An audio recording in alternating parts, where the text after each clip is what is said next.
দু বছর আগে ভারতের থেকে অ্যাডভান্স টোয়েড আর্টিলারি গান সিস্টেম বা এটিজিএস নামের 52 ক্যালিবারের 155 মিলিমিটারের গোলা নিক্ষেপে সক্ষম ইজ্জাত শ্রেণীর কামান কেনে আর্মেনিয়া।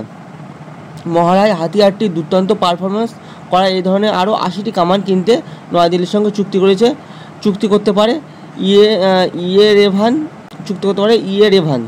ভারতীয় কামানে মন মেজেছে আর্মেনিয়ান, আর তাই বাহিনীর হাত শক্ত করতে আরও 80টি অ্যাডভান্স টোয়েড আর্টিলারি গান সিস্টেম বা এসিএসের বরাত দিতে চলেছে সেখানকার সরকার।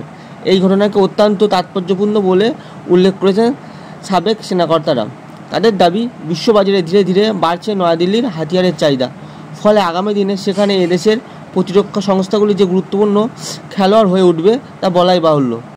এককালের সোভিয়েত ইউনিয়নের অন্তর্গত আর্মেনিয়ায় ভারতের অস্ত্রের বেশ ভালো চাহিদা রয়েছে।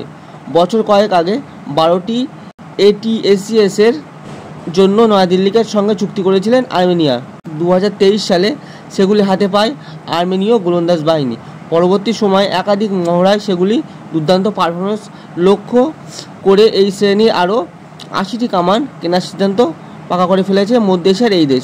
52 ক্যালিবারের ইউজার শ্রেণীর এটিএসিএসের নকশা তৈরি করেছেন ভারতের প্রতিরক্ষা গবেষণা সংস্থা DRDO।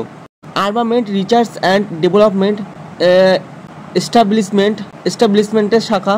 এর সাহায্যে 155 মিলিমিটারের গোলা নিখুঁত নিশানায় ছুটতে পারে বাহিনী। মাত্র 1 মিনিটে 5টি গোলা নিক্ষেপের ক্ষমতা রয়েছে কামানের। হাতিয়ারে পাল্লা 45 থেকে 48 কিলোমিটার।